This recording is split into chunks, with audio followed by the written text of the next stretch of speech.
안녕하세요. 주식을 사랑하는 개미가 뭉쳤다 아는 것입니다. 이도영, 김성지입니다. 네. 네. 오늘은 수소 테마에 대한 이야기를 좀 나눠보려고 하는데요. 네네. 그와 더불어 종목에 네. 대한 설명도 잠깐 해보도록 하겠습니다. 네. 성지 씨는 2018년도에 수소차에 대한 좋은 기억이 있잖아요. 하루에 상한가를 막 세 종목씩 가고 그랬어요.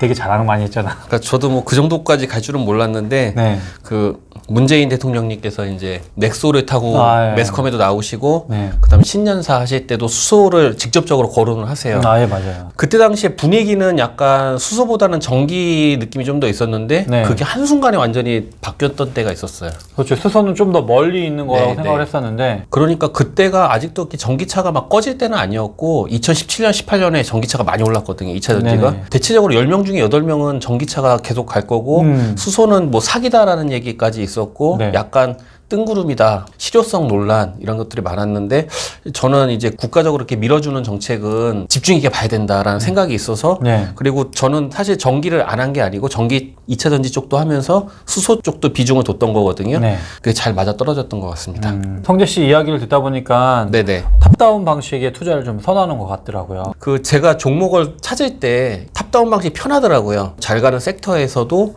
거기서 이제 재무도 좋고 성장성도 좋은 기업을 찾다 보니까 그 방식이 그냥 탑다운이 된 거예요. 그러면 조금 디테일하게 네. 수소차에 대해서 이야기하는 시간을 좀 가지면 좋겠는데요. 네. 수소차의 미래는 어떻게 보고 계세요? 일단 미래는 전기차랑 더불어서 당연히 커질 산업이고 전기차를 말씀드릴 때와 마찬가지로 네. 그 자동차 환경 규제의 수혜를 입을 걸로 보이고요.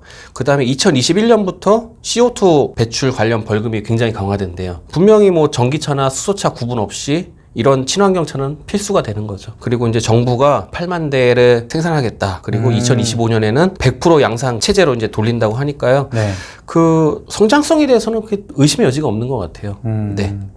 제가 한번 조사해 보니까 수소 충전소는 현재 15곳인데 네. 이제 올해 86곳으로 확대할 예정이라고 하네요. 다른 국가들은 좀 어떻게 진행되고 있는지. 지금 국가별로 좀 수소 정책에 좀 약간 관심이 많은 국가들이 중국은 2030년까지 100만 대 네. 충전소를 1000개소 그다음 미국은 2030년까지는 100만 대 충전소를 400개소 그렇게 발표를 했고요. 네.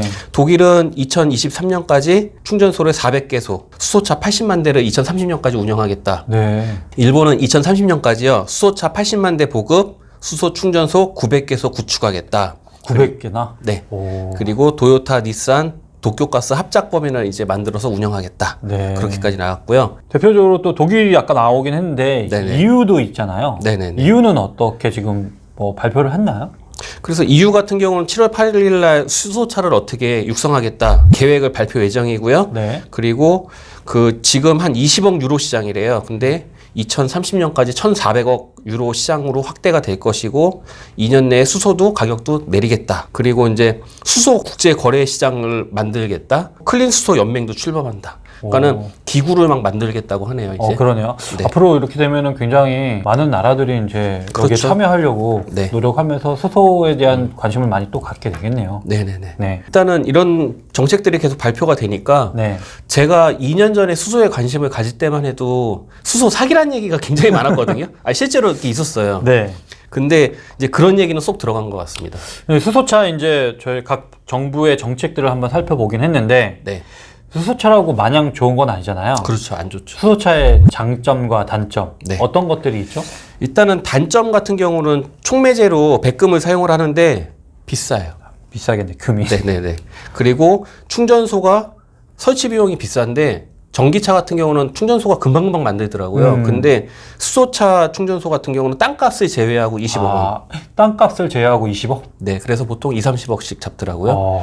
네, 그리고 폭발 위험이 있는 것으로 알려졌는데요. 네. 지금은 첨단 기술의 연료 탱크로 안전하게 네네 예, 구멍이 나도 그냥 쉬 기체만 빠지는 식으로 네네. 해서 안전하다고 하고요. 이런 것들이 이제 단점인데 넥소 같은 경우 사면은 국가에서 한 3,500 이렇게 지원해 주는 걸로 알고 있고 차값은 한 7천만 원 정도. 그리고 수소차의 장점 같은 경우는요. 5분 만에 충전이 가능하고요. 완충하는데. 그리고 운행하면은 공기청정 시스템으로 그 자체가 공기청정기가 되는 거죠. 매연 대신 수증기가 나오는. 그러니까 네. 장단점이 정말 명확한 것 같은데 네. 비싼 반면 기존 자동차보다 환경 오염에 대한 걱정은 좀 덜 해도 된다. 이용하기만 하면은 공기청정이 되는 거 아니에요? 그렇죠. 그렇죠.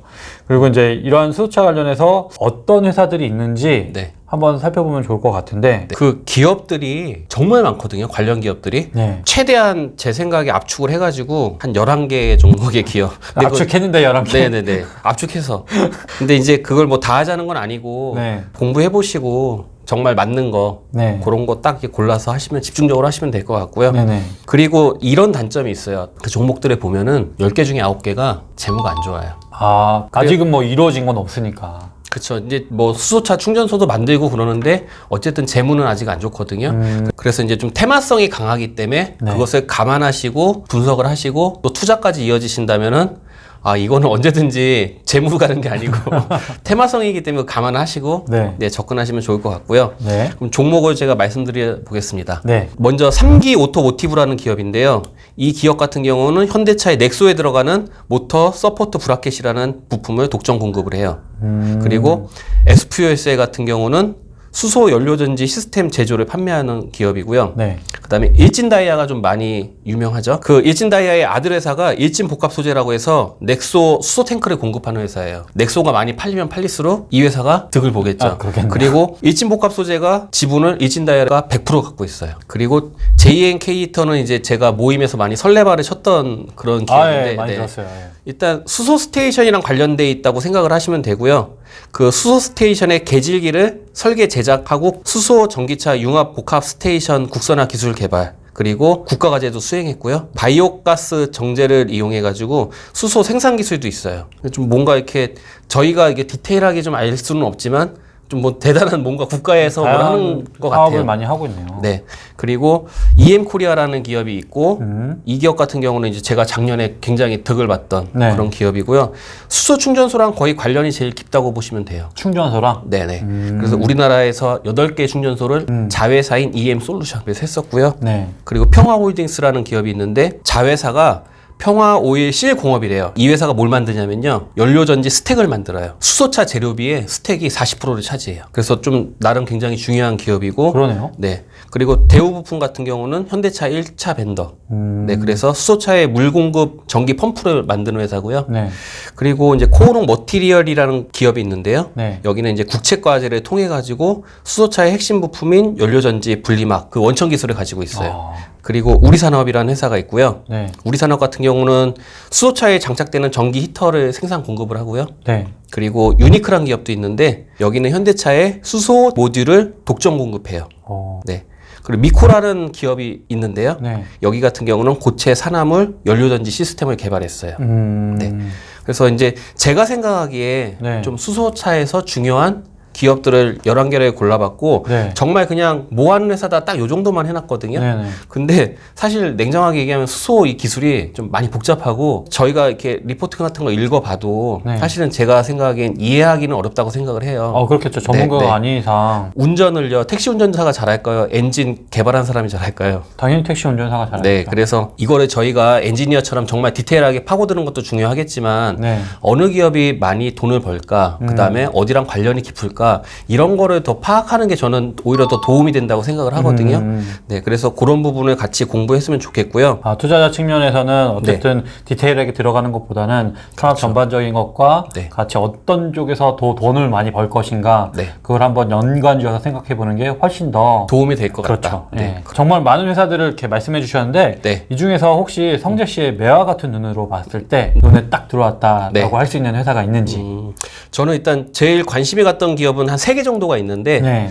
일단 SPOSL이 좀 관심이 갔고요. 음. 그 다음에 일진 다이아몬드가 좀 관심이 갔고 일진 다이아몬드는 많은 분들이 워낙 알고 네네네. 있잖아요. 예. 그리고 3개가 아니라 4개네요. JNK히터도 좀 중요하다고 생각을 예. 하고요. 그리고 이제 제가 오늘 말씀드릴 기업은 EM코리아. EM코리아. 네. 충전소랑 그 스택이 제일 중요하다고 생각을 하거든요. 2차 전지 역할을 하는. 그래도 충전소가 좀 더 저는 관심이 약간 더 가가지고. 근데 EM코리아가 지금 단점이 있는 게 네. 올해는 아직 충전소를 한 게 없어요. 이게 코로나19로 인해서 다 밀려가지고. 하지만 결국에는 설치가 될 거기 때문에 정부 정책이 그렇게 밀고 간다 보면은 당연히 좋을 것 같네요. 그것도 네. 기관 산업이잖아요. 어떻게 보면은. 맞습니다. 네. 재무 안 좋고요. 네. 일단 그럼 한번 보겠습니다. 네. 네. 그러면은 EM코리아의 투자 포인트는 어떻게 지금 보고 계신가요? 일단 EM코리아는 작년에 자회사 EM솔루션이 있다고 했잖아요. 네. 여기에 지분을 100% 갖고 있는데 네. 지금 수소 충전소를 8개를 수주를 했어요, 지금. 네. 그리고 관련 수주 금액은 170억 원 정도, 개당 한 20억쯤 되죠. 네. 그리고 이 중에서 25억이 매출로 인식되어 있고요. 네. 나머지 145억이 올해 1분기에 35억이 반영됐고요. 그 다음에 올해 2분기, 3분기도 추가로 반영될 걸로 보여요. 그래서 지금 적자 회사예요. 근데 이제 적자 폭이 많이 줄어들 걸로 보이고요. 네. 방산산업도 하거든요, 여기가. 그래서 거기서 이제 300억대 초반의 매출을 일으키는 회사예요. 그리고 영업이익은 한 10% 정도. 그걸 계속 유지해 오고 있어요. 아, 예. 네. 수소는 이미 뭐 시대의 흐름이기 때문에 성장세가 앞으로 30% 50%씩 계속 커질 걸로 보이거든요. 네. 네. 그런 부분도 분명히 많이 기대를 하고 있고요. 그래서 지금 이엔코리아 차트를 보시게 되면은 네. 네. 제가 이제 그 저점을 좀 연결해 볼게요. 네. 여기 저점을 보면은 이 부분, 그리고 여기가 고점이죠. 이렇게 보시게 되면요. 지금 이제 코로나19 때 급하게 하락을 하고 지금 어떻게 보면 꾸준하게 올라가고 있잖아요. 네. 그리고 이제 거래량이 이제 조금씩 만들어지고 있는 상황이고요. 네. 그래서 지금 1년 이평을 뚫었어요. 예. 2년 이평선이요. 네. 2년 이평을 뚫어줬고, 그리고 이제 지금 전고점에서 좀 약간 막혀 있는 상황인데, 뭐, 딱 봤을 때는, 뭐, 재무나 이런 거는 좀 약간 불안하긴 하지만, 이제 기술적으로 봤을 때, 여기 거래량 늘어나고, 그 다음에 위에 막혔잖아요. 네. 그래서 이렇게 해서 좀 N자 방향으로 가지 않을까, 좀 이렇게 예측을 하거든요. 네. 그래서, 여기, 지지받는 부분 있잖아요. 네네. 25일선이랑 그다음 매물 몰려 있는 곳 네. 빨간 구름 있고요. 이런 부분에서 좀 매집을 하시면 좀 제 생각에는 그래도 잘 잡는 위치가 아닐까 생각을 하거든요. 4,500원 정도. 네네. 네. 지금 테마성 이슈 뭐 언론 기사들이 지금 계속 나오고 있기 때문에 네. 제 생각에는 좀 띄울 것 같아요. 뭐 거래량도 좀 심상치 않고요. 네네. 네. 주봉으로 보게 되면은 작년에도 이렇게 이 주봉이에요. 네. 가다가 진짜 이게 수직으로 완전히 그냥 200% 날아가 버렸거든요. 아. 이제 뭐 자랑은 아니지만 뭐 제가 작년에 여기 한 3,600원 정도에 잡았었습니다. 제 생각에는 작년 수준의 이 고점까지도 충분히 기간에 두고 올라갈 거라고 생각을 하거든요. 네. 이제 기업의 좀 대략적인 상황을 보게 되면은 사실 적자 기업이라서 지금 뭐 이렇게 자료가 없어요. 그러네요. 네네. 그리고 이제 PBR 밴드만 그냥 한 평균치라고 보여주고 있고요. 네. 네. 이 재물을 보게 되면요. 네. 지금 영업이익이 지금 계속 적자잖아요. 아, 예. 근데 이제 코스닥 기업은 4년 연속이면은 중지, 예. 중지되고 그다음에 5년이면은 상패당하잖아요. 예. 네. 근데 이제 그걸 볼 때는 별도로 보잖아요. 네. 별도로 보면은 중간에 이제 흑자는 있어요. 영업이익이 2018년, 17년. 네. 그렇기 때문에 뭐 상패나 이런 건 좀 걱정 안 하셔도 될 것 같고요. 네. 그 비록 지금 재무는 안 좋지만 이제 성장성을 보고 접근하시면 될 것 같습니다. 네. 네. 그리고 아까 말씀드렸지만 잡는 지점만 이제 급하게 따라가지 마시고 네. 여기 한 4,500원대나 아니면은 그 밑에 떨어질 수도 있잖아요. 네네. 그래서 이 밑에서도 꾸준하게 모아 가시면은 한번 수소차 이슈랑 테마랑 엮여가지고 한번 훅 날아가는 때가 한번 올 것 같아요. 네네. 네. 그래서 급하게 따라가는 것보다는 요 밑에서 잘 모으셔서 네. 네. 좋은 결과 있으시면 좋겠고요. 네. 그 다음에 한번 2022년, 23년 넘어가면 그때는 또 실적으로 가게 될 거예요. 그래서 한번 공부해 보시면 좋을 것 같습니다. 아, 예. 알겠습니다. 예, 오늘은 수소차와 관련된 그 산업 그리고 종목에 대해서 한번 살펴봤습니다. 네. 저희가 이제 수소차가 먼 미래의 이야기라고 생각을 했었는데 네. 이렇게 보니까는 또 어느 네. 순간 또 가깝게 네. 다가온 맞아요. 그런 산업이기도 하네요. 지금 미국에서 요번에 또 니콜라라는 기업이 상장을 했잖아요. 아, 예. 네. 그래서 하나 종합화학이 거기에 6.13%의 지분을 가지고 있는데 네. 한 7배 수익을 났대요. 네. 그런 거 보면은 수소가 대사업인가 보다. 미국 같은 경우는 수소 얘기 나올 때 좀 조용했던 나라거든요, 네. 사실. 미국이 이렇게 하는 거 보면은 갈 섹터는 맞는 것 같습니다. 네. 단기간 뭐 급등할 수도 있겠지만 네. 제가 봤을 때는 큰 시세 변동을 생각하면서 중장기적으로 본다고 한다면 네. 투자할 만한 가치가 있는 그런 섹터가 아닐까라는 생각이 드네요. 네. 네. 저희는 다음에 더 좋은 내용으로 찾아뵙도록 하겠습니다. 감사합니다. 감사합니다.